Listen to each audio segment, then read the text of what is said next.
که تکتن طلب نامه به نام خداوند بخشاینده و مهربان.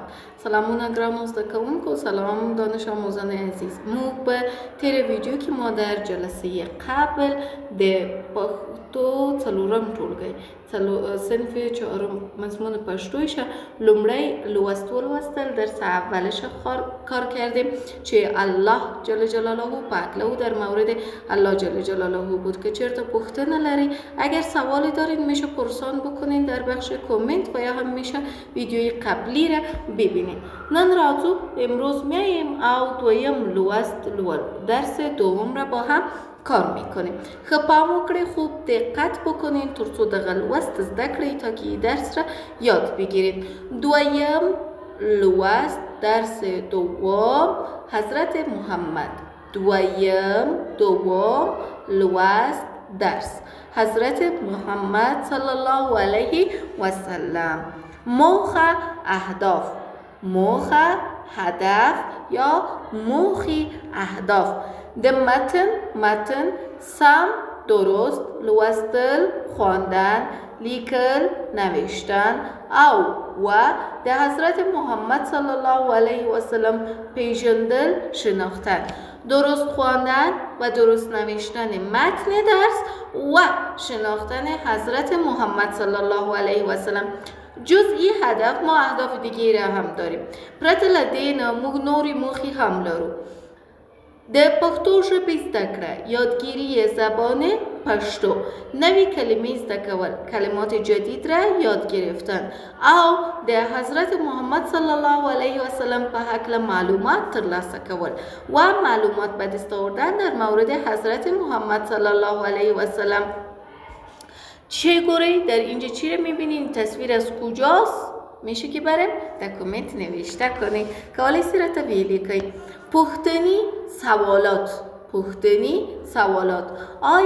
آیا تاسو شما خپل خود پیغمبر حضرت محمد صلی الله علیه و سلم پیژنید، میشناسید؟ آیا شما پیغمبر خود حضرت محمد را میشناسید؟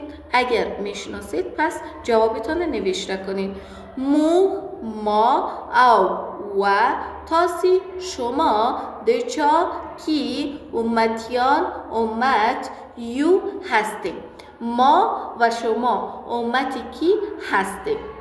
حضرت محمد د الله بنده او پیغمبر دی است. حضرت محمد د الله بنده او پیغمبر دی. حضرت محمد بنده و پیغمبر الله است. جمله رو باید ترتیب کنید. د حضرت محمد د پلار پدر نام عبدالله و بود. حال چی رقم ترتیب میکنید؟ نام پدر حضرت محمد عبدالله بود. حضرت محمد د خوب اخلاق خواند صاحب و بود. حضرت محمد صاحب اخلاق خوب بود.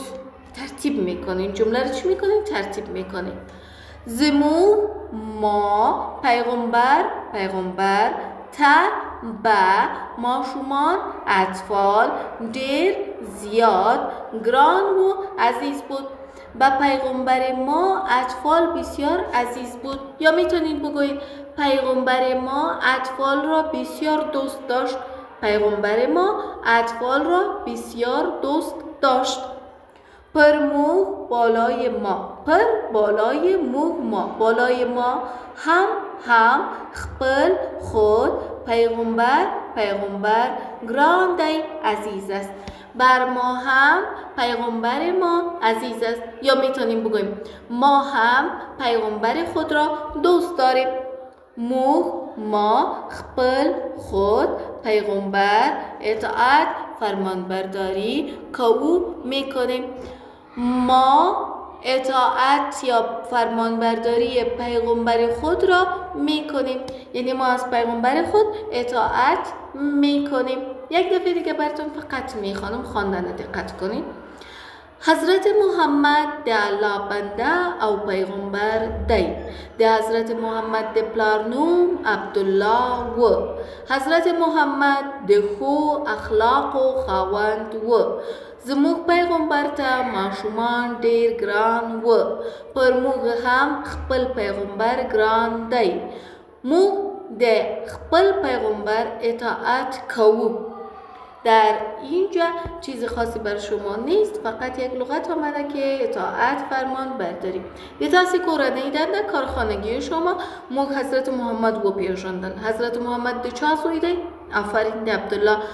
د څه ډول اخلاقو خاوند دی؟ صاحب چی نوع اخلاقی است؟ د ښو اخلاقو خاوند دی. حضرت محمد ته څوک ګران و؟ کی برش عزیز بود؟ ماشومان ګران و. موږ د چا اطاعت کوو؟ ما اطاعت کی را میکنیم؟ د پیغمبر اطاعت کوو. درس بخوانین با دقت، معنا کنین با دقت و لغت‌هایش یادداشت بکنین. که چرت پوښتنه لرین، اگر سوالی دارین میشه که همراه من شریک بسازین.